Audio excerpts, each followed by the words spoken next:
메리 크리스마스. 2021년 성탄절입니다. 이 성탄절 새벽에 하나님 앞에 나와 예배하는 저와 여러분 모두에게 하나님의 은혜와 평강이 가득하기를 축복합니다. 우리 다 함께 찬송가 112장 함께 찬양하면서 12월 25일 성탄절 새벽 예배로 하나님께 나아가겠습니다.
은혜와 자비가 풍성하신 하나님 아버지 감사합니다. 아름답고 거룩한 성탄절 이른 새벽에 주님 앞에 나와 예배드릴 수 있도록 은혜 주시고 건강 주시고 인도해 주심에 감사드립니다. 우리들의 죄를 사하기 위해서 이 땅에 아기 예수님으로 오신 주님을 찬양합니다. 이 시간 우리 모두 주님께서 베풀어 주신 사랑과 은혜에 감사하며 온 마음과 정성을 다해 예배드리며 기도하기를 원합니다. 주님 오셔서 임재해 주시고 우리를 다스려 주시옵소서. 영광과 존귀와 찬송 받으시기 합당한 우리 구주 예수님의 이름으로 기도드립니다. 아멘. 오늘 하나님께서 저와 여러분에게 주신 말씀은 로마서 3장 19절에서 31절의 말씀입니다. 로마서 3장 19절에서 31절의 말씀을 제가 봉독해 올립니다. 우리가 알거니와 무릇 율법이 말하는 바는 율법 아래에 있는 자들에게 말하는 것이니 이는 모든 입을 막고 온 세상으로 하나님의 심판 아래에 있게 하려 함이라. 그러므로 율법의 행위로 그의 앞에 의롭다 하심을 얻을 육체가 없나니 율법으로는 죄를 깨달음이니라. 이제는 율법 외에 하나님의 한 의가 나타났으니 율법과 선지자들에게 증거를 받은 것이라. 곧 예수 그리스도를 믿음으로 말미암아 모든 믿는 자에게 미치는 하나님의 의니 차별이 없느니라. 모든 사람이 죄를 범하였음에 하나님의 영광에 이르지 못하더니 그리스도 예수 안에 있는 속량으로 말미암아 하나님의 은혜로 값없이 의롭다 하심을 얻은 자 되었느니라. 이 예수를 하나님이 그의 피로써 믿음으로 말미암는 화목 제물로 세우셨으니 이는 하나님께서 길이 참으시는 중에 전에 지은 죄를 간과하심으로 자기의 의로우심을 나타내려 하심이니 곧 이때에 자기의 의로 의심을 나타내사 자기도 의로우시며 또한 예수 믿는 자를 의롭다 하려 하심이라. 그런즉 자랑할 때가 어디냐 있을 수가 없느니라. 무슨 법으로냐 행위로냐 아니라 오직 믿음의 법으로니라. 그러므로 사람이 의롭다 하심을 얻는 것은 율법의 행위에 있지 않고 믿음으로 되는 줄 우리가 인정하노라. 하나님은 다만 유대인의 하나님이시냐 또한 이방인의 하나님은 아니시냐. 진실로 이방인의 하나님도 되시느니라. 할례자도 믿음으로 말미암아 또한 무할례자도 믿음으로 말미암아 의롭다 하실 하나님은 한 분이시니라. 그런즉 우리가 믿음으로 말미암아 율법을 파기하느냐 그럴 수 없느니라. 도리어 율법을 굳게 세우느니라. 아멘. 오늘 저와 여러분이 읽은 로마서 3장 19절에서 31절의 말씀은 우리 구주 예수 그리스도를 통해서 보여주신 하나님의 의로우심을 증거하는 귀한 본문입니다. 죄로 인해서 모든 사람이 하나님의 영광에 이르지 못하고 죄인이 되었을 때 우리 하나님께서 예수 그리스도를 이 땅에 보내주셔서 모든 사람에게 미칠 하나님의 의, 예수 그리스도의 은혜로 저와 여러분을 속량해 주셨습니다. 그분이 율법을 완성하셨고 그 예수 그리스도의 희생과 죽음으로 말미암아 저와 여러분이 구원을 얻게 되었습니다. 믿음으로 말미암아 의롭게 됩니다. 이것이 복음이죠. 오늘 본문의 내용을 가지고 예수 하나님의 은혜라고 하는 제목으로 우리 성도님들과 함께 말씀을 나누기를 원합니다. 우리가 성경을 읽어보면 성경은 구약 성경과 신약 성경으로 구별이 됩니다. 특별히 구약 성경의 주제가 무엇입니까? 오실 예수님에 대한 말씀입니다. 신약 성경의 내용은 무엇입니까? 바로 오신 예수님 그리고 장차 오실 예수님에 대한 기록입니다. 성경은 구약과 신약 전체가 예수 그리스도로 통일된다라는 것입니다. 자, 그렇다면 구약 성경을 우리가 읽어볼 때 예수 그리스도에 대한 기록이 가장 먼저 어디에 나올까요? 당연히 창세기입니다. 물론 창세기 1장에 삼위일체 하나님의 모습이 드러납니다마는 예수 그리스도에 대한 직접적인 말씀은 창세기 3장 15절에 나타납니다. 바로 이것을 우리는 원시복음이라 부릅니다. 우리가 몇 번 최근에 읽었던 말씀입니다. 제가 읽어드리겠습니다. 내가 너로 여자와 원수가 되게 하고 너의 후손도 여자의 후손과 원수가 되게 하리니 여자의 후손은 내 머리를 상하게 할 것이요 너는 그의 발꿈치를 상하게 할 것이니라 하시고. 아멘. 무슨 말씀입니까? 뱀이 아담과 하와를 속여서 인간이 타락했습니다. 하나님과의 완벽한 사랑의 관계를 누리고 있던 아담과 하와가 타락했습니다. 그러한 죄를 가지고 온 뱀을 하나님께서는 저주하고 꾸짖습니다. 그러한 상황 가운데 하나님께서는 뱀을 통하여 아담과 하와를 죄로 유혹하고 넘어뜨리게 했던 사단의 권세를 완전히 무너뜨릴 여인의 후손에 대한 약속을 주셨습니다. 바로 이 여인의 후손이 예수 그리스도이십니다. 이 예언을 이루기 위해서 하나님께서는 이스라엘 백성을 선택해 주셨습니다. 그들에게 율법을 주시고 거룩한 하나님의 백성이 어떠한 삶을 살아야 되는지, 그리고 그 이스라엘 백성을 통해서 온 인류를 어떻게 하나님께서 구원하기 원하시는지를 가르쳐 주셨습니다. 그리고 이스라엘 백성들이 그 사명에 실패했을 때 예수 그리스도를 이 땅에 보내주심으로 하나님께서 약속하셨던 창세기 3장 15절의 말씀을 우리 하나님께서 이루어 주셨습니다. 그리고 저와 여러분이 예수 그리스도를 주로 고백하고 믿고 나아갈 때 우리를 의롭다 해주십니다. 오늘 본문 24절입니다. 그리스도 예수 안에 있는 속량으로 말미암아 하나님의 은혜로 값없이 의롭다 하심을 얻은 자 되었느니라. 예수 그리스도로 말미암아 저와 여러분이 값 없이 의롭다 하심을 얻게 되었습니다. 너무 큰 하나님의 은혜인 것이죠. 그래서 오늘 저와 여러분은 말씀을 통해서 어떻게 예수 그리스도가 하나님의 은혜가 될 수 있는가 세 가지로 저와 여러분이 나누기를 원합니다. 첫째, 방금 읽었던 말씀에서도 값없다 우리 주님께서 말씀하셨듯 저와 여러분에게 우리 구주 예수 그리스도께서 하나님의 은혜가 되는 것은 바로 값없이 주신 하나님의 선물이기 때문에 예수 그리스도가 하나님의 은혜가 됩니다. 아담과 하와는 범죄한 이후에 하나님으로부터 심판받을 것이 두려워서 하나님을 피해 숨어버렸습니다. 왜 그렇습니까? 동산 중앙에 있는 선악을 알게 하는 실과를 먹으면 정령 죽으리라 하나님이 말씀하셨기 때문입니다. 그래서 아담과 하와는 그 열매를 따먹고 하나님 앞에 범죄했음을 깨닫고 자기들이 죽임을 당할까 두려웠습니다. 그래서 하나님을 피해버렸습니다. 그리고 그들이 범죄했을 때 그들이 깨닫게 된 것이 무엇입니까? 자기들이 벌거벗었다라는 것입니다. 아담과 하와가 그렇게 서로 사랑하는 사이였지만 서로의 수치심을 가리기 위해서, 부끄러움을 가리기 위해서 또한 숨어버렸다라는 것입니다. 그런데 우리 하나님께서는 어떻게 하십니까? 그들에게 찾아오셔서 죄를 추궁하고 그들을 죽이지 않으셨습니다. 아담과 하와는 하나님을 피해 두려워 숨어버렸지만, 수치를 가리려 했지만 하나님께서는 찾아오셨고 그들에게 다시금 생명을 보존할 수 있는 은혜를 주셨습니다. 무엇입니까? 그들에게 여러 가지 해산의 고통과 일을 해야 되는, 그리고 인생이 영원할 수 없이 어쩔 수 없이 죽음을 맞이하게 될 것을 말씀하셨지만 그들의 생명을 완전히 빼앗지는 않으셨다는 것입니다. 그리고 하나님께서는 가죽옷을 지어 입히시며 그들의 수치를 가려주셨습니다. 그런데 우리가 말씀을 읽어보면 아담과 하와가 먼저 하나님 앞에 나와서 회개하지 않았습니다. 자신들이 부끄럽습니다. 우리의 수치를 가려주십시오. 우리가 어떻게 하면 생명을 얻을 수 있습니까? 하나님께 요청하지 않았다라는 것입니다. 일방적으로 하나님께서 그들의 생명을 보존해 주셨습니다. 일방적으로 하나님께서 찾아오셔서 그들에게 가죽옷을 입히시고 수치를 가려주셨다라는 것입니다.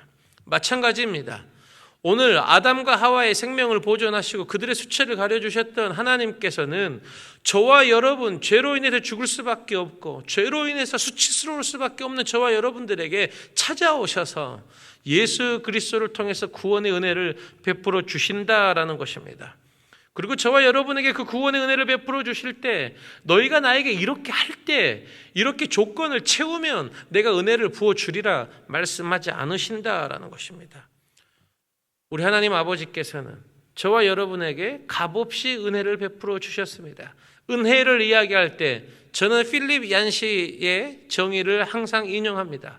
필립 얀시라고 하는 사람이 놀라운 하나님의 은혜라고 하는 책에서 하나님의 은혜를 이렇게 정의합니다. 은혜란 베푸는 자의 부담으로 거저받은 선물이다라는 것입니다. 오늘 본문 24절에서도 가르쳐 주었죠. 또한 특별히 로마서 11장 6절의 말씀을 보면 이렇게 기록합니다. 만일 은혜로 된 것이면 행위로 말미암지 않음이니 그렇지 않으면 은혜가 은혜되지 못하느니라. 저와 여러분이 구원이 필요한 줄도 몰랐습니다. 구원을 위해서 기도하지도 않았습니다. 구원을 바라지도 않았습니다. 우리 스스로가 죄인인 줄도 몰랐습니다. 그런데 하나님께서는 예수님을 보내주셔서 저와 여러분에게 구원의 길을 열어주셨고 죄를 깨닫게 해주셨고 회개할 때 품어주신다라는 것입니다. 구원의 통로로 예수 그리스도를 보내주신 것입니다. 그것이 저와 여러분에게 은혜가 됩니다. 로마서 5장 6절에서 10절의 말씀을 보면 우리가 연약할 때, 우리가 원수 되었을 때, 우리가 죄인 되었을 때 하나님께서 예수 그리스도를 보내주셨습니다. 그래서 저와 여러분에게 예수님이 은혜가 되는 것입니다. 이 성탄절에 예수 그리스도를 붙잡고 그 은혜의 깊이를 깨달을 수 있는 저와 여러분 되기를 축복합니다.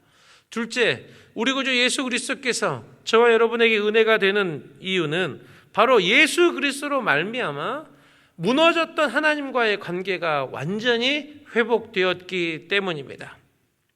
아담과 하와로 범죄로 인해서 하나님과의 완벽했던 사랑의 관계는 깨어져 버렸습니다. 그런데 하나님께서는 그 관계의 회복을 위해서 제사 그리고 율법이라고 하는 것을 이스라엘 백성들에게 주셨습니다. 그래서 이스라엘 백성들은 율법을 잘 지키면 그것을 보고 하나님이 의롭다 인정해 주셨습니다. 그러나 어느 인생도 율법을 완벽하게 지킬 수 없었기에 제사의 규례를 하나님께서는 주셨습니다. 번제와 속죄제와 속건제와 화목제와 같은 여러 가지 제사들을 하나님 앞에 드리면서 이스라엘 백성들은 자신들의 죄의 문제를 해결했습니다. 그런데 문제가 있습니다. 바로 그 제사가 인간의 죄를 완벽하게 해결하지는 못하더라라는 것입니다. 짐승을 잡아서 제물로 드리는 제사는 한계가 있더라라는 것입니다. 그런데 우리 하나님께서 어떻게 하셨습니까? 짐승을 잡아 죽여서 한계가 있는 그 제사를 독생자 예수 그리스도를 저와 여러분에게 보내주심으로 그분의 희생으로 완벽하게 단번에 저와 여러분의 죄를 해결할 제물로 예수 그리스도를 저와 여러분에게 보내주셨습니다. 에베소서 2장 13절에서 18절의 말씀, 다소 말씀이 깁니다마는 이렇게 기록합니다. 이제는 전에 멀리 있던 너희가 그리스도 예수 안에서 그리스도의 피로 가까워졌느니라. 그는 우리의 화평이신지라. 둘로 하나를 만드사 중간에 막힌 담을 허시고 원수된 것 곧 의문에 속한 계명의 율법을 자기 육체로 폐하셨으니 이는 이 둘로 자기의 안에서 한 새 사람을 지어 화평하게 하시고 또 십자가로 이 둘을 한 몸으로 하나님과 회복하게 하려 하심이라. 원수된 것을 십자가로 소멸하시고 또 오셔서 먼 데 있는 너희에게 화평을 전하고 가까운 데 있는 자들에게 평안을 전하셨으니 이는 저로 말미암아 우리 둘이 한 성령 안에서 아버지께 나아감을 얻게 하려 하심이라. 말씀한 구절을 더 읽습니다. 히브리서 9장 13절에서 14절입니다. 염소와 황소의 피와 및 암송아지의 채로 부정한 자에게 뿌려 그 육체를 정결케 하여 거룩케 하거든 하물며 영원하신 성령으로 말미암아 흠 없는 자기를 하나님께 드린 그리스도의 피가 어찌 너희 양심으로 죽은 행실에서 깨끗하게 하고 살아계신 하나님을 섬기게 못하겠느냐. 아멘. 무슨 말입니까? 죄로 인해서 죽을 수밖에 없는 저와 여러분, 죄인이라서 하나님의 영광에 다다를 수 없는 저와 여러분에게 우리 구주 예수 그리스도께서 십자가에 못 박혀 죽으심으로 단번에 제사를 드리심으로 하나님께 나아갈 수 있는 담력을 저와 여러분에게 허락해 주셨습니다. 하나님과의 무너졌던 관계를 예수 그리스도께서 완벽하게 회복시켜 주셨습니다. 이에 저와 여러분은 예수 그리스도의 이름과 예수 그리스도의 보혈과 예수 그리스도의 공로를 의지해서 언제나 어디서나 자유롭게 하나님께 달려나아갈 수 있습니다. 그것이 저와 여러분에게 은혜입니다. 사랑하는 성도 여러분, 허물 많고 죄 많은 우리들, 하나님 앞에 설 수조차 없는 우리들이지만 언제나 당당하게 하나님 앞에 설 수 있도록 그 길을 열어주신 하나님의 은혜가 되시는 예수 그리스도에 감사하며 그 은혜를 깨닫고 더 날마다 하나님 앞에 달려나아갈 수 있는 저와 여러분 되기를 부탁드립니다. 셋째, 예수 그리스도가 저와 여러분에게 하나님의 은혜가 되는 것은 저와 여러분이 하나님과의 관계만 회복되는 것이 아니라 예수 그리스도를 통해서 저와 여러분이 하나님의 자녀가 되는 특권을 얻기 때문입니다. 이스라엘 백성뿐만이 아닙니다. 예수 그리스도의 의는 오늘 본문에서도 말씀하듯이 이스라엘 백성뿐만 아니라 모든 이방인에게까지 하나님께서는 열어주셨습니다. 그래서 저와 여러분도 예수 그리스도를 믿는 믿음으로 하나님의 자녀가 됩니다. 요한복음 1장 12절 말씀입니다. 영접하는 자, 곧 그 이름을 믿는 자들에게는 하나님의 자녀가 되는 권세를 주셨으니. 아멘. 저와 여러분이 우리 구주 예수 그리스도를 마음으로 받고 믿어 입술로 고백하면 저와 여러분은 죄인에서 의인으로 바뀌게 됩니다. 죄인에서 하나님의 자녀로 완벽하게 신분이 바뀐다라는 것입니다. 사랑하는 성도 여러분, 우리는 이 땅 미국에서 살고 있지 않습니까? 저와 여러분이 한국의 시민권을 갖고 있다가 이 땅 미국에 와서 영주권을 얻고 미국 시민권을 얻어서 당당하게 미국 시민으로서 미국의 영주권자로서 정부에서 주어지는 보호와 그리고 혜택을 받을 수 있다고 하는 것 얼마나 큰 은혜이고 축복입니까? 여러분 모두가 다 이 땅에서 신분이 해결될 때 굉장히 기뻤을 줄 믿습니다. 그리고 지금도 신분의 프로세스 과정 가운데 있는 성도님들은 어서 속히 빨리 나의 이 불안한 신분이 해결되기를 원한다라고 기도하고 있는 성도님들 계시지 않습니까? 이와 같이 이 땅을 살아가는 자들에게도 어떠한 시민권을 가졌느냐, 어떠한 신분을 가졌느냐가 굉장히 중요합니다. 하물며 죄로 인해서 죽을 수밖에 없는 저와 여러분이 창조주가 되시고 이 땅을 통치하고 다스리신 하나님의 자녀가 된다고 하는 그 특권, 얼마나 위대하고 아름다운 것입니까? 미국 시민권도 갖지 못해 아둥바둥하며 그것을 소유할 때 행복해하고 기뻐하는데, 하나님 나라의 백성의 시민권과 특권을 가졌다라면 자랑스럽게 여기고 기뻐하고 당당해야 되는 것 아니겠습니까? 베드로 사도는 이 하늘의 시민권을 향해서 천사도 흠모한다라고 고백하고 있습니다. 베드로전서 1장 10절에서 12절입니다. 이 구원에 대하여는 너희에게 임할 은혜를 예언하던 선지자들이 연구하고 부지런히 살펴서 자기 속에 계신 그리스도의 영이 그 받으실 고난과 후에 얻으실 영광을 미리 증거하여 어느 시 어느 한때를 지시하시는지 상고하니라. 이 섬긴 바가 자기를 위한 것이 아니요 너희를 위한 것임이 계시로 알게 되었으니 이것은 하늘로부터 보내신 성령을 힘입어 복음을 전하는 자들로 이제 너희에게 고한 것이요 천사들도 살펴보기를 원하는 것이니라. 아멘. 저와 여러분의 구원의 은혜가 얼마나 큰지 천사들도 그것을 흠모하며 살펴보기를 원한다라고 기록하고 있습니다. 로마서 8장 14절에서 15절입니다. 무릇 하나님의 영으로 인도함을 받는 그들은 하나님의 아들이라. 너희는 다시 무서워하는 종의 영을 받지 아니하였고 양자의 영을 받았으므로 아바 아버지라 부르짖느니라. 사랑하는 성도 여러분, 저와 여러분 죽음에서 생명으로, 죄인에서 의인으로, 죄인에서 하나님의 자녀로 완전히 신분이 바뀌었습니다. 그렇게 우리에게 하나님의 자녀 될 수 있는 길을 열어주신 예수 그리스도, 그분이 저와 여러분의 하나님의 은혜가 되는 것입니다. 사랑하는 성도 여러분, 그러나 오늘날 참으로 안타까운 것은 이렇게 하나님의 은혜가 되시는 예수 그리스도, 그분의 탄생과 그분의 삶과 그분의 십자가의 죽음과 부활을 너무도 가치없이 여기는 성도들이 너무 많다라는 것입니다. 현대 신학자 중에 수많은 거장들이 있지만 독일의 신학자 디트리 본회퍼라고 하는 사람이 있습니다. 이 디트리 본회퍼라고 하는 사람이 값싼 은혜에 대해서 이렇게 이야기를 합니다. 교회를 죽이는 맹독이 바로 값싼 은혜다. 무슨 말입니까? 십자가가 없는 은혜, 예수 그리스도를 따름이 없는 은혜, 성육신의 헌신과 섬김이 없는 은혜는 교회를 죽이는 값싼 은혜가 된다라는 것입니다. 사랑하는 성도 여러분, 사람이 사람에게 받은 은혜를 잊어버리고 감사를 표현하지 못할 때, 은혜 받은 자로서의 합당한 삶을 살지 못할 때 우리는 그들을 배은망덕하다라고 이야기합니다. 사람들과의 관계에서도 그렇습니다. 하물며 저와 여러분에게 영원한 생명을 주시고 저와 여러분에게 신분을 완전히 바꿔주신 그 하나님의 사랑을 잊어버리고 예수 그리스도의 은혜를 값없다, 가치없다, 거저 나에게 주어졌기에 무가치하다라고 여기고 있다면 실로 배은망덕한 삶이 되지 않겠습니까? 하나님의 은혜를 은혜로 여길 줄 아는 저와 여러분 될 수 있기를 축복합니다. 베드로전서 1장 14절에서 15절 말씀을 보면 저와 여러분은 우리를 부르신 거룩하신 하나님과 같이 저와 여러분도 거룩한 삶을 살아내야 된다는 것입니다. 그것이 은혜를 은혜로 하는 사람의 삶이기 때문입니다.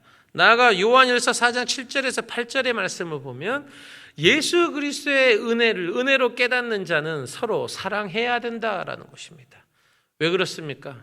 먼저 우리가 예수 그리스도로부터 사랑을 받았고 우리가 하나님을 사랑한다라고 입술로 고백한다면 당연히 그의 자녀가 되어 우리가 서로 사랑해야 된다라는 것입니다. 나아가 로마서 8장 17절 말씀을 우리가 하나님의 자녀가 되고 은혜를 은혜로 깨닫는 자라면 예수 그리스도의 영광을 위해서 고난도 감내해야 한다라고 말씀하고 있습니다. 사랑하는 성도 여러분, 오늘은 성탄절입니다. 그저 선물을 받고 기뻐하고 우리와 어울리는 사람들과 더불어 기뻐하라고 주는 명절이 아니다라는 것입니다. 성탄절, 저와 여러분의 죄의 문제의 해결을 위해서 이 땅에 예수 그리스도께서 죽으러 오신 날입니다. 이 아름다운 날, 성탄의 의미를 다시 한번 깨닫고 정말로 예수 그리스도가 나를 위해 십자가에 못 박혀 죽으신 하나님의 은혜이구나. 나에게 생명을 주셨구나. 나에게 거저 하나님이 주셨구나. 무너졌던 하나님과의 관계를 예수님으로 인해서 회복시켜 주셨구나. 예수님 때문에 내가 하나님의 자녀로서의 특권을 누리는구나. 그 의미와 가치를 깨닫고 일평생 하나님 앞에 순종하기로, 일평생 하나님의 말씀에 순종하며 서로 사랑하는 삶을 살기로, 일평생 예수님께서 우리에게 보여주셨듯 성육신과 십자가를 지는 삶, 주와 더불어 고난을 감내하기로 결단하는 삶, 저와 여러분이 이 성탄절에 결단할 수 있기를 우리 구주 예수 그리스도의 이름으로 부탁드립니다. 함께 기도하겠습니다. 사랑의 하나님 아버지, 우리들에게 예수 그리스도를 보내주셔서 감사드립니다. 우리 모두 날마다 우리들의 손에 쥐어지는 썩어질 것으로 감사하는 것이 아니라 주 예수 그리스도로 말미암아 풍성한 감사와 찬송과 사랑이 넘치는 삶을 살게 해 주옵소서. 가장 귀한 선물을 받은 자로서 하나님 앞에서 거룩히 행하며 은혜에 합당한 삶을 살아내는 우리들이 되게 하옵소서. 모든 말씀 주 예수 그리스도의 이름으로 기도드립니다. 아멘. 이제는 우리 구주 예수 그리스도의 은혜와 하나님 아버지의 사랑하심과 성령 하나님의 충만하시고 교통하심이 성탄절에 아기 예수님을 통해 베풀어 주신 하나님의 사랑을 깨닫고 그 사랑과 은혜에 합당한 삶을 살기로 결단하며 나아가는 사랑하는 우리 배단의 모든 권속들 머리 위에 이제로부터 영원히 함께 하시옵기를 간절히 축원하옵나이다. 아멘.